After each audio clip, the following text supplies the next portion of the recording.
नमस्कार दोस्तों, मैं विजय संसपाल। तो पिछले वीडियो में हमने बात की थी जंतुओं में समन्वय की।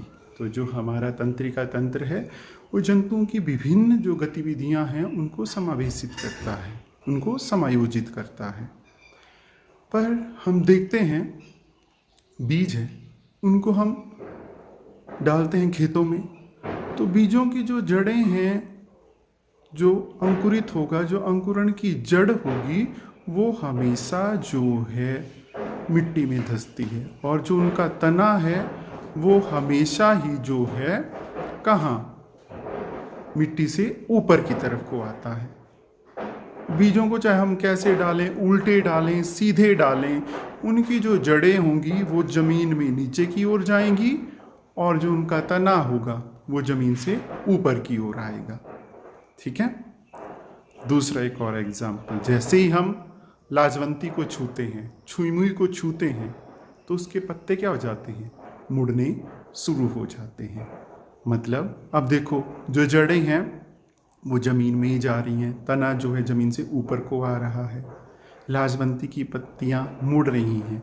मतलब पौधों में भी एक ऐसा सिस्टम है जो उनकी गतियों को, उनकी क्रियाओं को नियंत्रित कर रहा है। ठीक है। तो उस सिस्टम के बारे में आज हम पढ़ेंगे।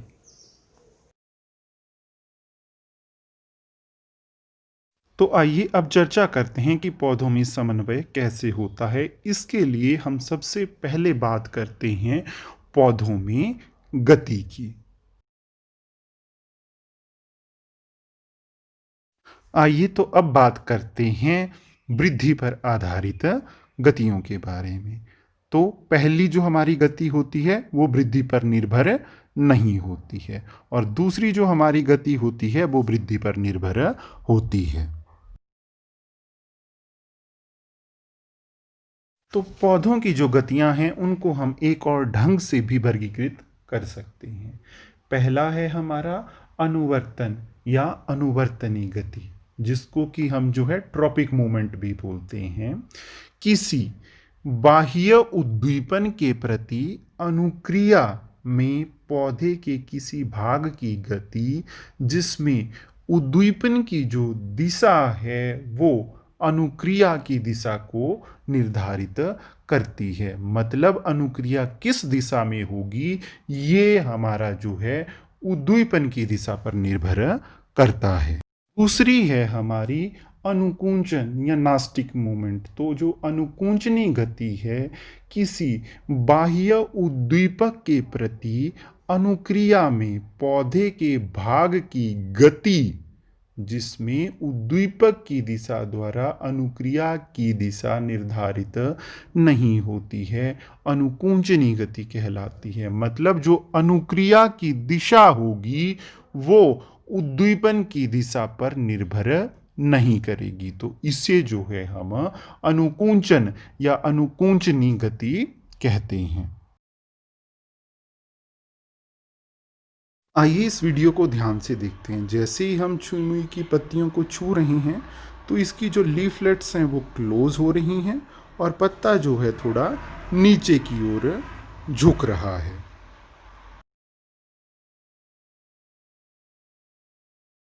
तो देखो, यदि हम ध्यान से देखें तो हम देख पा रहे हैं कि जब हम छुई मुई को छूते हैं तो जो इसके लीफलेट्स क्या हो जाते हैं, बंद हो जाते हैं और नीचे की ओर झुक जाते हैं। इसमें कोई भी वृद्धि नहीं हो रही है, अतः यह गति जो है वृद्धि पर निर्भर नहीं है। पहली बात। और दूसरी बात देखो, चाहे हम पत्ती को दाएं से छुएं, चाहे हम पत्ती को बाएं से छुएं, चाहे हम पत्ती को ऊपर से छुएं, चाहे हम पत्ती को नीचे से छुएं, पत्ती जो होगी वो क्या करेगी, उसके जो लीफलेट्स हैं वो क्लोज हो जाएंगे और पत्ती जो है थोड़ा नीचे की ओर झुक जाएगी।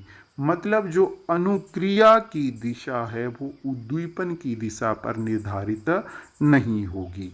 अतः यह गति जो है एक अनुकूंचन गति है। यह अनुकूंचनी या जो हमारी नास्टिक मूवमेंट होती हैं उसका एक उदाहरण है।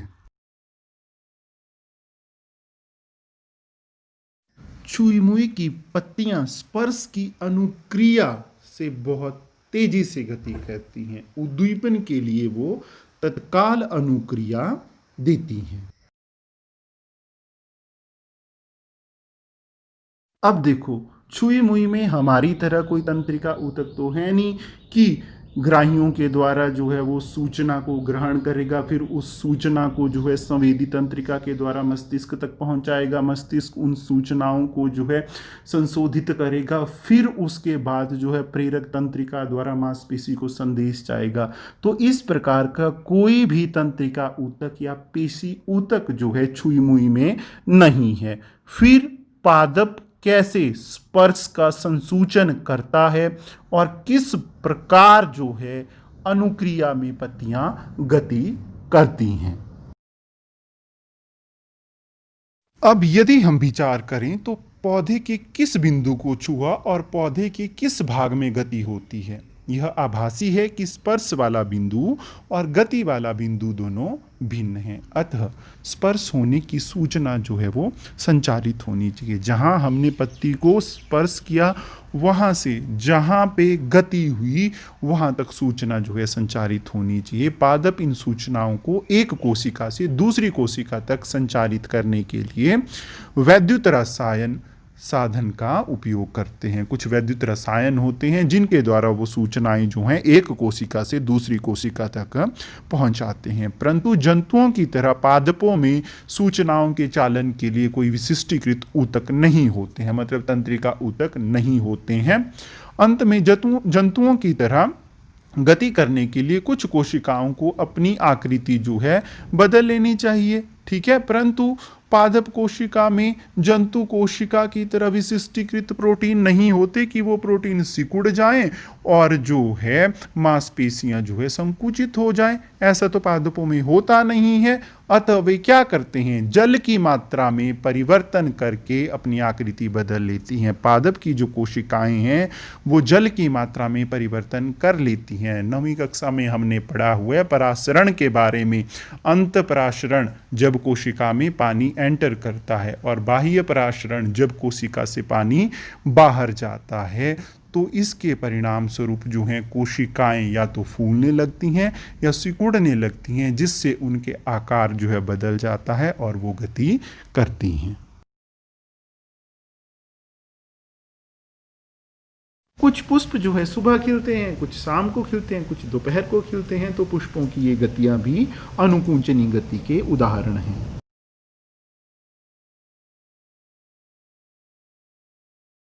आइए तो अब चर्चा करते हैं वृद्धि के कारण गतियां। ये गतियां दिशिक या अनुवर्तनी गतियां होती हैं और जो अनुक्रिया की दिशा होती है वो उद्दीपन की दिशा पर निर्भर करती है।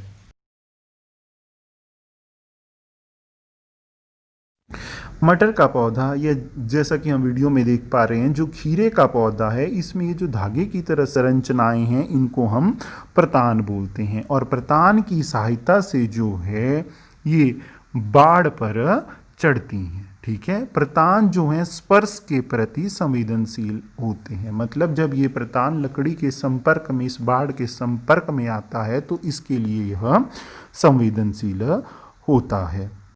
जब ये प्रतान जो हैं किसी बाड़ के संपर्क में आती है तो प्रतान का वह भाग जो वस्तु के संपर्क में है तीव्रता से गति नहीं करता है, जितना कि प्रतान का वह भाग जो वस्तु से दूर है। इस कारण प्रतान वस्तु को चारों ओर से जकड़ लेता है।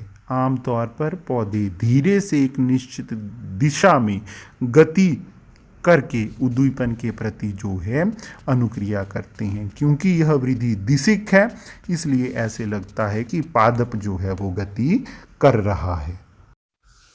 तो देखो, अब ये बाड़ है, प्रतान जब इसके संपर्क में आती है तो हमने क्या पढ़ा, वह भाग जो कि प्रतान के संपर्क में है, ये वाला भाग जो कि प्रतान के संपर्क में है, इसमें जो वृद्धि होगी वो क्या होगी, कम होगी। और दूसरे वाला भाग जो कि प्रतान से दूर है, ये दूसरे वाला भाग, इसमें वृद्धि क्या होगी, अधिक होगी। अब देखो इसमें वृद्धि कम हो रही है, इस वाले भाग में वृद्धि अधिक हो रही है, तो क्या होगा, ये इसके चारों तरफ क्या होने लगेगी, ये इसके चारों तरफ इसको ऐसे जकड़ने लगेगी और इस तरह जो प्रतान है वो बाड़ के चारों ओर जो है उस बाड़ को जो है चारों तरफ से जकड़ लेती है और जो बेल है वो प्रतान की सहायता से बाड़ पर जो है ऊपर चढ़ने लगती है। आइए तो अब बात करते हैं प्रकाशानुवर्तन या फोटोट्रॉपिज्म के बारे में, जिसका मतलब होता है प्रकाश की तरफ या प्रकाश से दूर गति, मूवमेंट टूवर्ड और away from that of the light. देखो जैसे हम तस्वीर में देख पा रहे हैं, इस वाली जो हमारी सिचुएशन 1 है उसमें जो लाइट आ रही है देखो इस साइड से आ रही है और पौधा जो है इसी साइड को ऊपर की ओर लाइट की ओर जा रहा है, ये नॉर्मल कंडीशन है। अब देखो लाइट आ रही है साइड से, ठीक है, तो जो हमारा पौधा है वो भी इस साइड को क्या हो गया, टिल्ट हो गया, उसने इस साइड को जो है वृद्धि कर ली है, ठीक है। तो अब देखो लाइट जो है वो कहाँ क्या है, यहाँ पे लाइट जो है प्रकाश जो है यहाँ पे उद्दीपन का कार्य कर रही है और उसकी वजह से पौधे में जो गति हो रही है उसकी दिशा क्या है, उसकी दिशा जो है वो उद्दीपन की दिशा पर निर्भर है। अब देखो लाइट इस साइड से आ रही है ना, इस साइड से आ रही है तो पौधा जो इस साइड को क्या हो रहा है, मुड़ रहा है, मतलब जो अनुक्रिया की दिशा है वो उद्दीपन की दिशा पर निर्भर करती है। यदि लाइट जो है इस साइड से आ रही होती तो पौधा क्या हो जाता, पौधा जो है इस दिशा की ओर मुड़ जाता। तो यहाँ पे जो अनुक्रिया की दिशा है वो उद्दीपन की दिशा पर निर्भर करती है, अतः यह एक अनुवर्तन गति है और क्योंकि अनुवर्तन जो है प्रकाश के लिए हो रहा है इसलिए इसको जो है हम प्रकाश अनुवर्तन कहते हैं, ठीक है। अब जो हमारा तना है वो क्या करता है, प्रकाश की ओर गति करता है, ठीक है, उद्दीपन की ओर गति कर रहा है, इसलिए हम जो तना है उसको हम बोलेंगे कि वो प्रकाश अनुवर्तन के लिए धनात्मक है।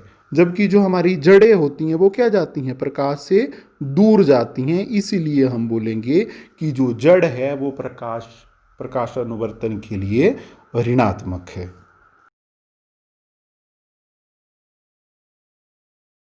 गुरुत्वानुवर्तन या जो हमारा जियोट्रॉपिज्म होता है वो होता है पृथ्वी की तरफ या दूर गति, मूवमेंट टूवर्ड और away from the gravity is called है जियोट्रॉपिज्म।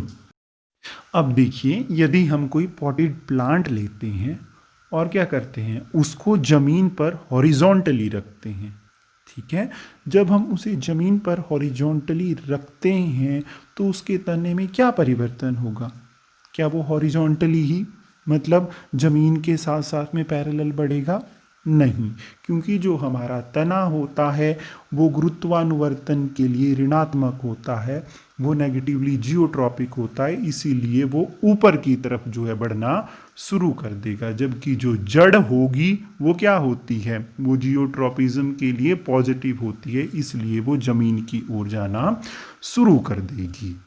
यहाँ पे भी जो गति हो रही है वो वृद्धि के कारण हो रही है और जो गति की दिशा है वो जो उद्दीपन है उद्दीपन की दिशा पर निर्धारित है। उद्दीपन क्या है, यहाँ पे उद्दीपन है हमारा गुरुत्वाकर्षण, ठीक है। तो जो तना है वो हमेशा गुरुत्व जो है उससे दूसरी साइड में जाएगा, ठीक है। तो यहाँ पे जो अनुक्रिया की जो दिशा है वो उद्दीपन की दिशा पर निर्धारित है, अतः यह अनुवर्तनी गति का एक उदाहरण है।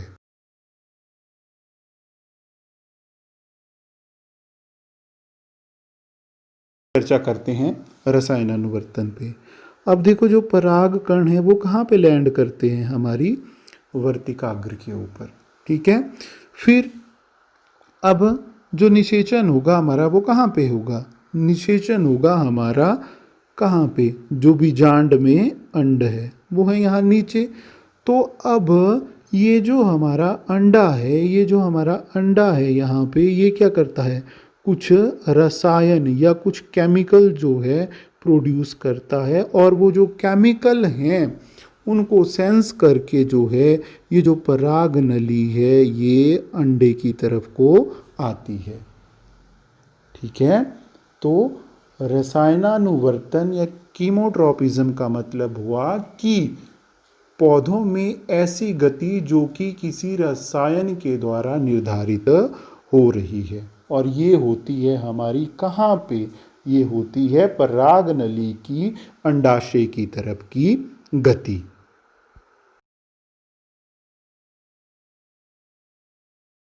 आइए तो अब बात करते हैं जलानुवर्तन या हाइड्रोट्रोपिज्म के बारे में। जलानुवर्तन होता है पानी की तरफ जड़ों की गति, movement of roots toward the water.